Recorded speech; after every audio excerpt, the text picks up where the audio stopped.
सारस और आरिफ की ऐतिहासिक दोस्ती। दोस्तों, इसे सुनने से पहले अगर अभी तक चैनल सब्सक्राइब नहीं किया तो प्लीज़ कर लीजिए। नीचे जो लाल वाला बटन है उसको ज़रूर दबाइए। चलिए कहानी स्टार्ट करते हैं। उत्तर प्रदेश का राजकीय पक्षी सारस काफ़ी चर्चा में है। सारस के साथ दोस्ती के बाद चर्चा में आया अमेठी के आरिफ, लेकिन अब आरिफ सारस से बिछड़ चुके हैं और इस वजह से काफ़ी परेशान हैं।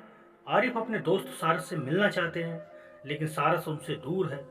सारस बन गया था पल पल का साथी, कहीं भी जाए साथ जाता था। कहते हैं कि केवल इंसान ही लोगों के साथ दोस्ती नहीं कर सकता, बल्कि पशु पक्षी भी बिना स्वार्थ लोगों से दोस्ती निभाते हैं।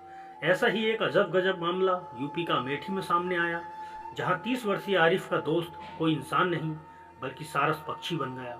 दोस्ती कैसे हुई? दरअसल आरिफ ने सारस पक्षी का घायल अवस्था के दौरान इलाज किया था, जिसके बाद पक्षी ने उसको अपना सबसे प्रिय मित्र मान लिया और कई महीने यह पक्षी युवक के साथ रह रहा था और युवक जहां भी जाता सारस पक्षी उसका साथी बनकर उसके साथ घूमता रहता।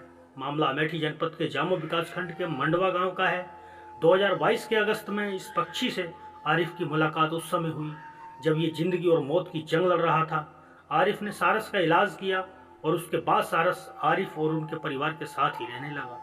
लेकिन गत दिनों दोनों का एक वीडियो वायरल होने के बाद उत्तर प्रदेश वन विभाग सारस को आरिफ के पास से ले गया और उसे सारस बिहार में छोड़ दिया, क्योंकि सारस संरक्षित पशु है जिसे कोई अपने पास नहीं रख सकता।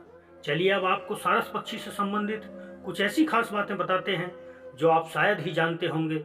भारत में सारस की आबादी सबसे ज़्यादा, वैसे तो सारस भारत, दक्षिण पूर्व एशिया और ऑस्ट्रेलिया में पाया जाता है, लेकिन भारत में इसकी आबादी सबसे ज़्यादा है। मीडिया रिपोर्ट्स के मुताबिक भारत में सारस की संख्या 15 से 20 हजार के आसपास है।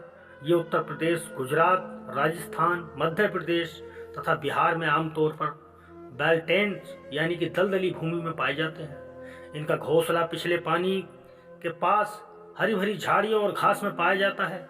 सारस आमतौर पर 2 से 5 के ग्रुप में रहते हैं। रामायण की कथा की शुरुआत सारस के इस जोड़े की कहानी से होती है।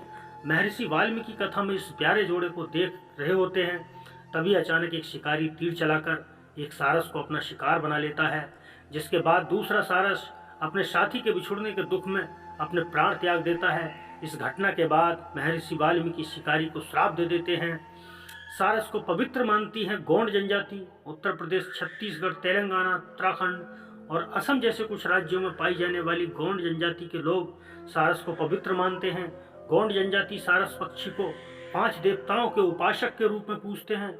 प्रेम का प्रतीक सारस को प्रेम और समर्पण का प्रतीक माना जाता है। अपने जीवन काल में सारस जिसे एक बार अपना साथी बना लेते हैं, उसके साथ पूरा जीवन गुजारते हैं।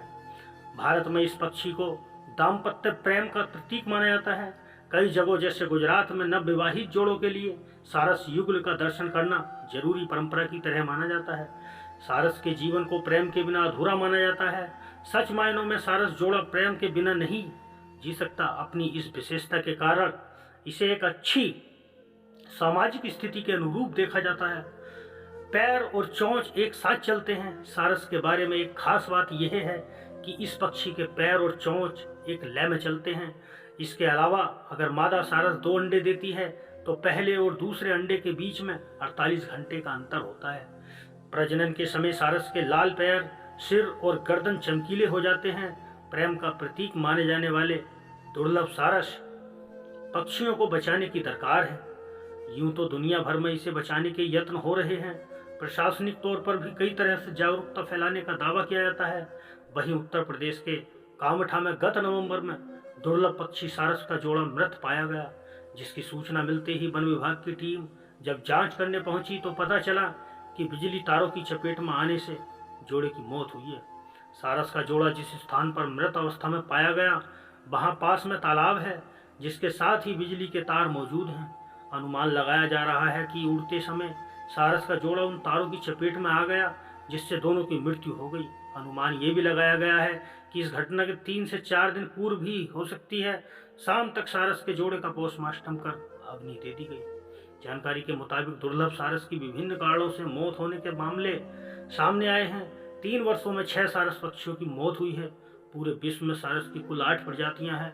इनमें से 4 भारत में मौजूद हैं। 5वीं प्रजाति साइबेरियन क्रेन भारत से 2002 में ही विलुप्त हो गई थी।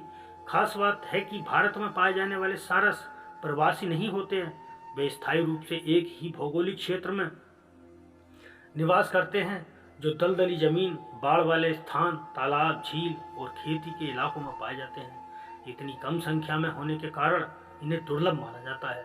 तो प्यारे दोस्तों, ये हमारा राजकीय पक्षी है सारस।